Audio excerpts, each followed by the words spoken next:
Please subscribe Ito Money Vlog.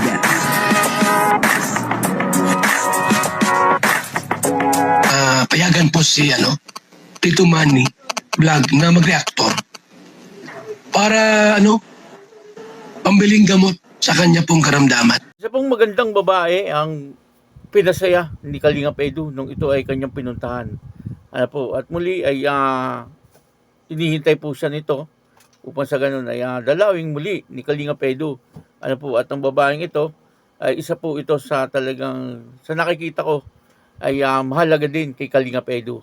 Panoorin po natin yung video at siyempre bibigyan po natin yan ng konting reaction. Pero bago po yan, ako muna po bumabati sa inyong lahat ng magandang umaga, magandang tanghali at magandang gabi sa inyong lahat mga kapatid. Kung saan man kayo ng panig ng mundo naroon ngayon, ay mag-iingat kayo palagi at pagpalain kayo ng ating Panginoon. Maraming salamat din po sa patuloy na tumatangkilik sa aking YouTube channel at nanonood sa aking video reaction. Patuloy lang po natin suportahan sila Kuya Bal Santos Matubang, Kalingap Rab, at Edna Vlog, Jack Napya, at yung mga kasamahan ko pong reactor sa Kalingap. Ganun din po yung mga charity vlogger na Kalingap partner. Ito po yung video na kung saan ay may isang magandang babae na talaga nga namang napakasaya niya nung pinuntahan po siya ni Kalingap Edu. At ang babaeng ito ay mahalaga din ito kay Kalingap Edu. Ngayon ay muli ay parang gusto niya ay dalawin din po uli siya ni Kalingap Edu.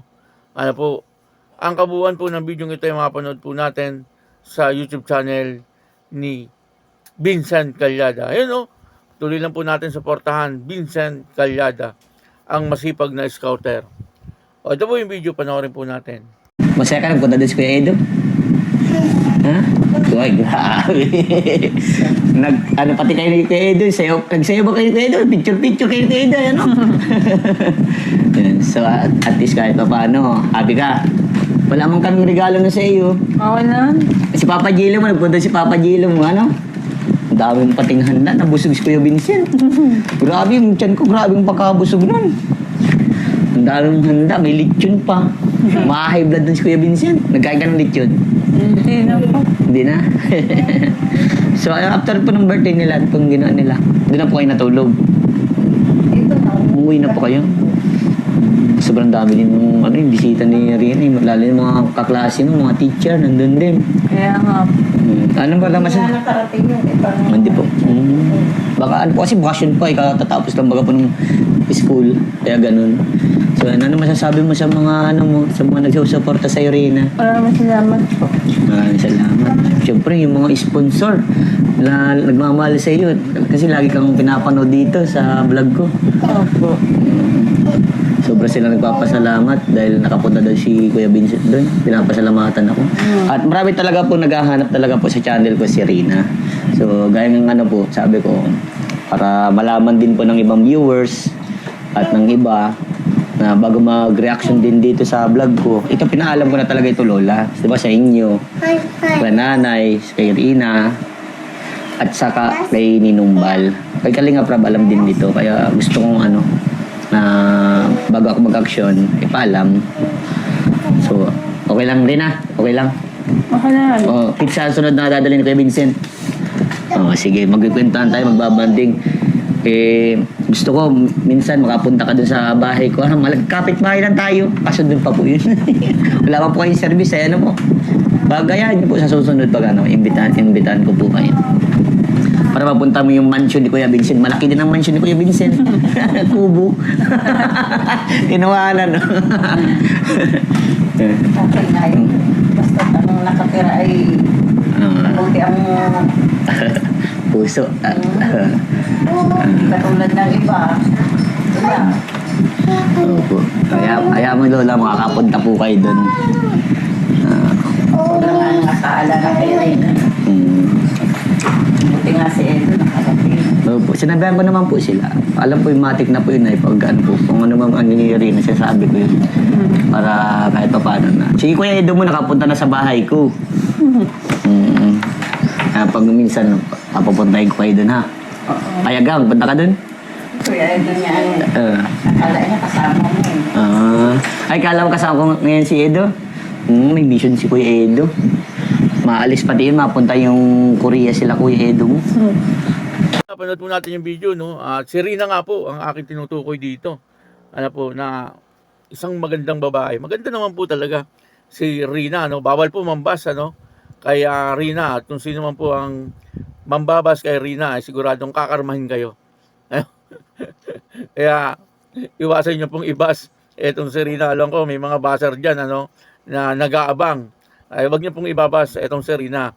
Sapagkat pag ito'y binas nyo, ay siguradong karma ang aabutin nyo. Ano po? At yun na, no? Dito ay akala ni Rina ay si Kalingap Edu ang kasama ni Vincent Calyada. Ano po? At nung palang pinuntahan ni Kalingap Edu etong si Rina nung kanyang birthday, talagang tuwan-tuwa etong si Rina. Ano po? Siyempre, matagal din po silang hindi nagkita. At talagang namang maganda rin po ang kanilang pinagsamahan.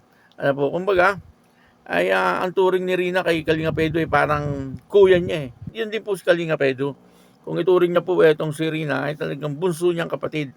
Ano po, at talagang nakikita po natin ano, na si Rina ay mahalagang mahalaga din kay Kalingap Edu. Kasi si Rina, isa po yan sa masasabi natin na nagpaganda rin sa YouTube channel ni Kalingap Edu. Ano, kasi nung nag-trending po si Rina, ay tamang-tama naman po si Kalingap Edu ang parang naging katandem niya.